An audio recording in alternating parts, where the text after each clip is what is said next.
हमें नियुक्ति देने की बात क्यों नहीं की जा रही है? छात्र हैं, बेरोजगार हैं, पेट पर लात मत मारिए, पेट का लात बहुत खराब होता है। सरकार की नाकामी से हम लोग स्टूडेंट इस तरह बेरोजगार हो गए हैं। 10 करोड़ नौजवान को रोजगार देंगे। मैं हूं विजय यादव और आप देख रहे हैं मेरा YouTube चैनल DoTube ऑफिशियल। दोस्तों आज हम बात करेंगे बेरोजगारी की। आखिर क्या है ये बला जिससे देश का 90% युवा आज पीड़ित है। मैं शुद्ध बेरोजगार हूँ। गवर्नमेंट को इसमें दोष देने से कोई फायदा नहीं है। मैं तो कह रहा हूँ कि अगर कोई भिखारी पीतल का एक कटोरा लेके बैठ जाए ना, मैं कह रहा हूँ अगर सुबह 6 बजे से बैठ जाए और 12 घंटे अगर बैठ जाए, खैर 1-1 रुपए तो मिलेंगे। गलती से किसी ने डॉलर भी फेंक दिया ना, 10 डॉलर भी, और डॉलर भी आते रहे, विदेशी मुद्राएं भी आते रहे ना, तो आसानी से वो जाके अगर कन्वर्ट करवा लेगा कहीं से भी फॉरेन एक्सचेंज के पास में। एक सेकंड सर, क्या नाम है आपका? मेरा नाम आशुतोष सिंह है। आपके सारे तर्क समझ में आ रहे थे मुझे, लेकिन आपने जहाँ पर भीख मांगने को आपने रोजगार से जोड़ा ना, वो बहुत गलत तर्क था सर। दोस्तों इनके ज्ञान का मूल सिर्फ अंधभक्ति है और ये प्रधानमंत्री मोदी के पकौड़ा रोजगार योजना से बहुत ही ज्यादा प्रभावित हैं। आपको याद तो होगा ही, जब प्रधानमंत्री से रोजगार पर सवाल किया गया तो उन्होंने साफ कर दिया कि जाकर पकौड़ा तलिए। आप पकौड़ा तलोगे? मैं तो ग्रेजुएट हूँ, मैं क्यों तलूंगा पकौड़े। तो फिर ये जो लोग आपको दिख रहे हैं चाय बेचते हुए, ये भी बेरोजगार नहीं है। फिर बेरोजगार है कौन?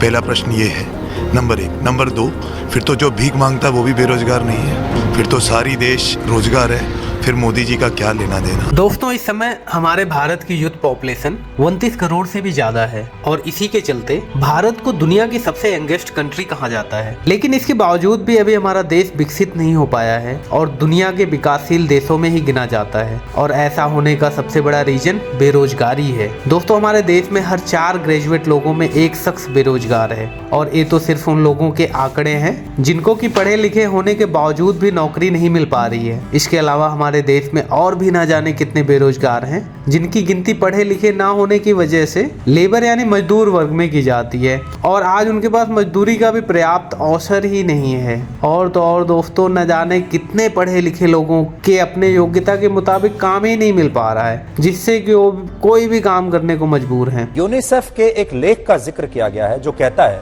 कि भारत की लेबर मार्केट में, भारत के श्रम बाजार में काम करने वाले 5.5 करोड़ लोग ऐसे हैं जो ग्रेजुएट्स हैं। और इसी में यह भी लिखा है कि वर्ष 2030 तक भारत में ऐसे युवाओं की संख्या 30 करोड़ हो जाएगी जो 10वीं पास होंगे कम से कम। लेकिन इनमें से आधे से ज्यादा युवाओं के पास ना तो बेसिक स्किल्स होंगे और भविष्य में ना ही इन्हें कोई नौकरी मिलेगी। चुनाव के समय हमारे नेता रोजगार देने की बड़ी बड़ी बातें करते हैं, 10 करोड़ नौजवान को रोजगार देंगे, लेकिन असल में देश के नेताओं के पास मौजूदा समय में रोजगार देने का कोई रोड मैप ही नहीं है। शायद इसी वजह से आज धर्म को आगे लाकर रोजगार और आम जनता के जरूरी मुद्दों को पूरी तरह से ढक दिया गया है। हमारे देश के नेता जो शासन में बैठे हैं इसके लिए कोई रोड मैप नहीं बना सकते।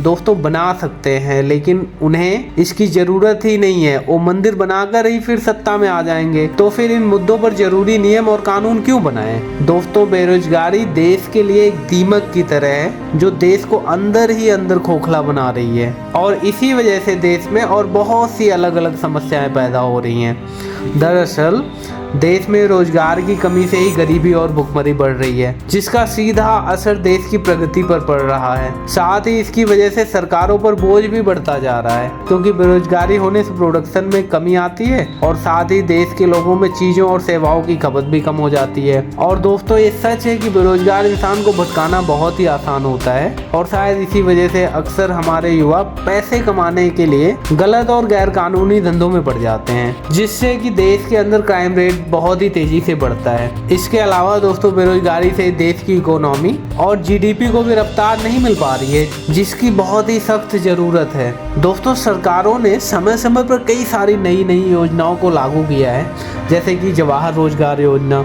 मनरेगा, प्रधानमंत्री कौशल विकास योजना, startup India, stand up India जैसे कई सारी योजनाएं।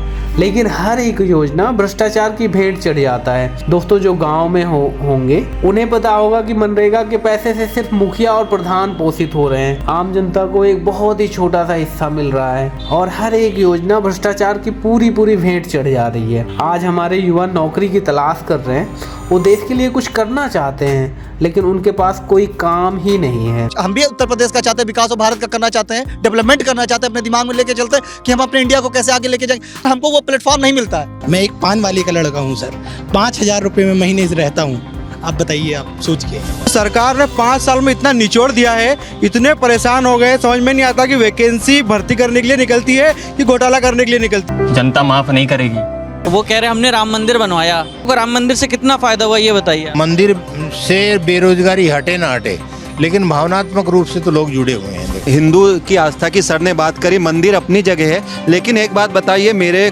बेटे को या हमको रोजगार नहीं मिलेगा तो हिंदू धर्म आगे कैसे बढ़ेगा? आप सिर्फ नारे लगाने से धर्म बढ़ेगा? आपको रोजगार देना पड़ेगा। अगर रोजगार होगा तो मैं ज़्यादा कथा प्रवचन कर सकता हूँ, मैं मंदिर में जाके दक्षिणा चढ़ा सकता हूँ, लेकिन मेरे को रोजगार ही नहीं है। हर रूम में आप जाएंगे तैयारी करें, वो मंदिर मिलेगा उनके रूम में, लेकिन क्या हमारा रोजगार मिल सकता है क्या? ये सरकार को तो, इनका बेटा तो अमेरिका में पढ़ रहा है, लेकिन आज ये देखिए ये सारे रोड पे हैं, इनके पास हालत देखिए हमारे युवाओं की क्या हालत हो रही है। किसी ने एक बहुत अच्छी बात बोली ना कि लोगों को इतना निचोड़ दो कि उनको लगे कि जिंदा रहना ही विकास है, तो यहाँ पे तो हमको लग रहा है कि जिंदा रहना ही सरकार ने सोच लिया कि विकास है। दोस्तों, क्या आपको पता है गोदी मीडिया रोजगार के मुद्दे को सरकार की तरफ से किस तरह से हैंडल कर रही है? जरा देखिए। आज भारत में बेरोजगारी दर सबसे ज्यादा 8% है, लेकिन इस बेरोजगारी का कारण सिर्फ ये नहीं है कि सरकार लोगों को रोजगार उपलब्ध नहीं करा पा रही, बल्कि इसका कारण ये है कि हमारे देश में नौकरियां तो बहुत है, लेकिन बहुत सारे युवा इन नौकरियों के योग्य नहीं है। अच्छा, हमको सिखा दिया है। मैं जरा नौजवानों को पूछता हूँ, क्या दिल्ली सरकार ने आपको रोजगार दिया है? पूरी ताकत से बताओ, रोजगार दिया है? आपके गांव में किसी को दिया है? आपके परिवार के किसी को दिया है? आपके यार दोस्तों को दिया है? यहाँ से लोगों को रोजी रोटी कमाने के लिए सैकड़ों मील दूर गुजरात तक जाना पड़ता है। तो सपनों के सौदागरों से बचकर रहिएगा। नौकरी मांगना आपका मौलिक अधिकार है, और आपका एक अधिकार यह भी है कि 5 साल बाद एक बार आपको वोट करने का मौका मिलता है, तो अपना वोट सोच समझ कर दीजिएगा, जिससे आपका और आपके बच्चों का भविष्य उज्जवल हो सके। धन्यवाद। आज के लिए बस इतना ही, फिर मिलेंगे किसी नए टॉपिक पर। तब तक के लिए गुड बाय। बेरोजगारी वह चीज होती है जिसे जमीन गाली देता है और आसमान ऊपर से थूकता है और दुनिया को दिखता भी नहीं। इतना खराब चीज है ये बेरोजगारी।